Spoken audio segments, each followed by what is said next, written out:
Hey, what's up? I am Barry LeBrock. Pleased now to be joined by FoxSports.com fantasy expert Mike Harmon. Mike, the rosters are trimmed down now. It's your time of year, no question about it, with the football getting started up. Some guys with some fantasy value, no question about it, floating around out there. I'm going to start here in Seattle. TJ Houshmandzadeh gone.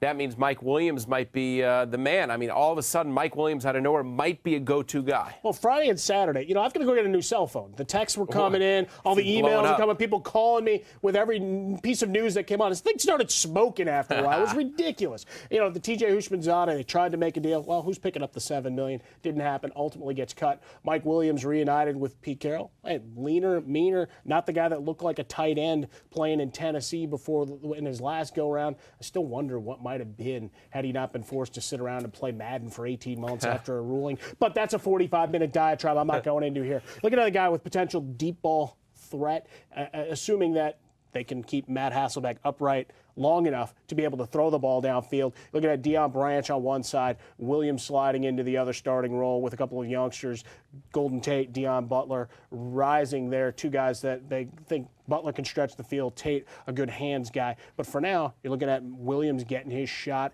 at redemption in Pete Carroll's revamped offense. Now we'll have to wait and see what happens with Houshmandzadeh, a guy who had number 2 value. Probably you have to keep him on your roster because he's going to have a job. Now it's just a question of where that fit occurs. You to look at the draft, most people and Derek Anderson might have been an afterthought because you think, oh, okay, Matt Leinart's going to get the starting job in Arizona.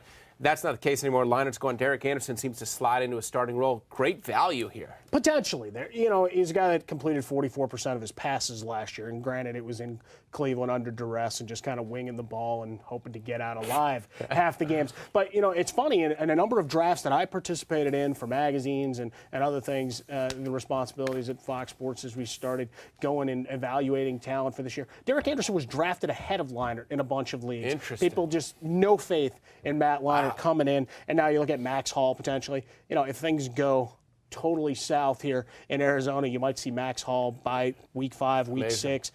Derek Anderson, a guy, if things go right, you still have Larry Fitzgerald, a guy who I think in late drafts becoming undervalued, people just jumping off the bandwagon entirely. It's like, look, you drafted Andre Johnson when you had nobody throwing to him. You drafted Calvin Johnson when he had nobody throwing to him. You look at a bunch of these big wideouts that get their numbers. Brandon Marshall, when we didn't know what was going on with Jay Cutler early on, when he was just winging the ball everywhere. The guys get their numbers, and Larry Fitzgerald will get his. Now with Derek Anderson, yeah, you put him on a roster in a deeper league, but otherwise he's one of those guys, waiver wire wait and sees. Wow, interesting. All right, talk about the Chargers now. A lot of stuff going on there. Patrick Crayton joins the Bolts.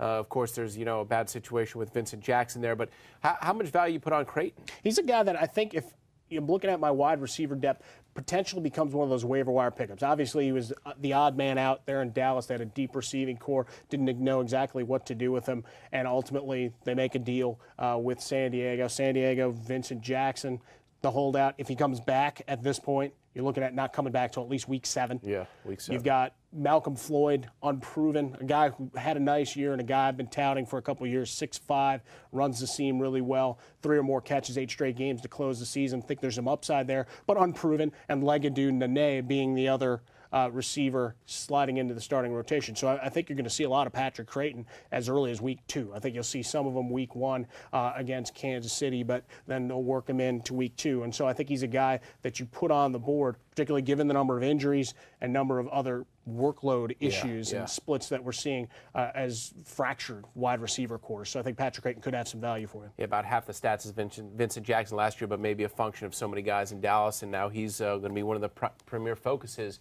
in San Diego. There he is, Mike Harmon. We, of course, appreciate his fantasy expertise as always. And don't forget, FoxSports.com has you covered for all your fantasy needs all year long.